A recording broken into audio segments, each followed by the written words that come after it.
Just going to have a look at this antenna. Hopefully the audio comes out alright, because we've got terrible traffic at the moment.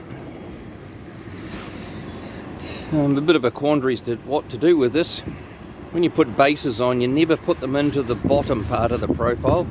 You always put them at the top. That way, if they begin to leak, the water can drain away from them. Now this one here is just about coming. It's not even finger tight, so there's a good chance it's gone rusty underneath there, but we'll have a look in a minute. But I guess at least it's on the roof with a ground plane, which is probably better than some of the ones I've seen which have ended up down there. Way down the back of the cab, bolted onto brackets like down there, which is completely pointless and useless. And I'm just a bit worried that that'll be rusty under there. Anyway, we'll have a look. Well, it looks like we might win this one. These things are typically terrible because of the dissimilar metals. Oh no, it's starting to go rusty. We might be able to get our base to go across and cover that all up, seal it up. I'll just lower the camera here and you'll be able to see with a bit of luck that this roof has quite a generous amount of profile to it. Almost like a corrugated roof on a house, corrugated iron roof on a house.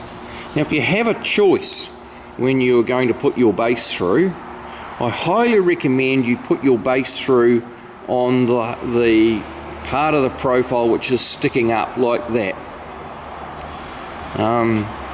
The advantage to that is the water, the rain's going to land on this roof, and the water is actually going to drain away from the fitting.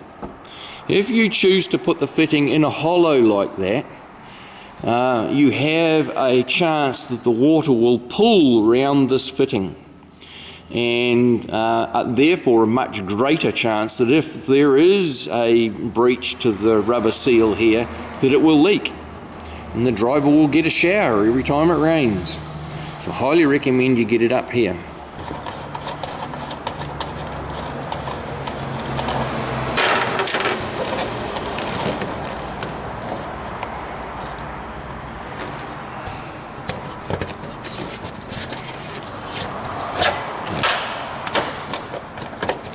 There you go. Nice big rubber seal. The rubber seal's still in good condition, and we can tell from the paintwork here that this truck's been repainted. There's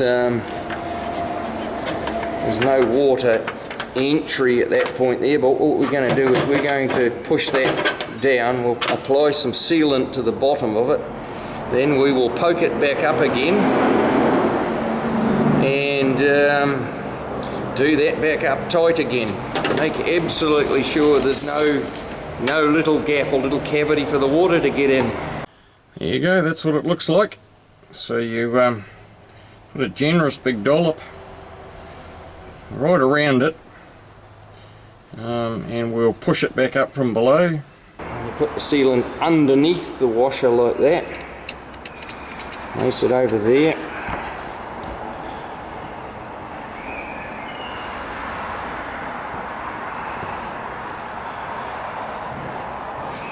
And we'll reassemble all of this. And effectively what you're doing is you're compressing the sealant.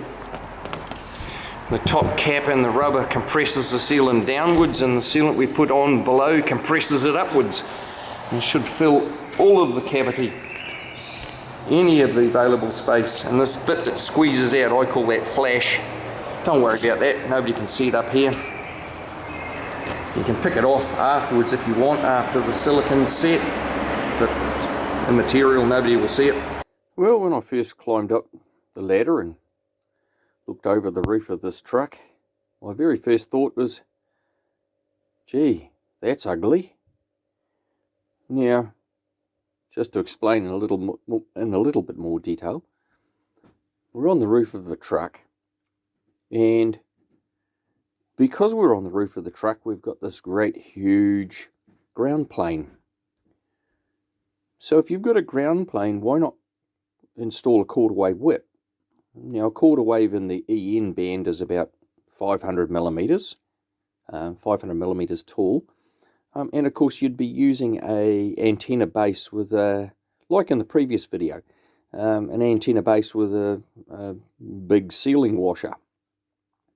But instead what we've got here is we've got a CD28 type antenna. Now this antenna is a ground independent antenna, so it's designed to be fitted on a bracket or a mirror mount or something of that nature. It's designed to be used where there is no ground plane, but in this case they've mounted it through the ground plane, through the roof. Now the CD28 antenna has no sealing washer, so to compensate for that they've literally spluthered on the sealant. Now when correctly tuned, a CD28 antenna is nearly a metre tall. It doesn't make any sense because you're putting something which is a metre tall on the roof of a truck where it's likely to be dinged by overhanging branches, when you could have got away with an antenna which is half the height and fitted on a base with a good seal on it, like the antenna in the previous video, in the previous sequence. So my first thought is ugly.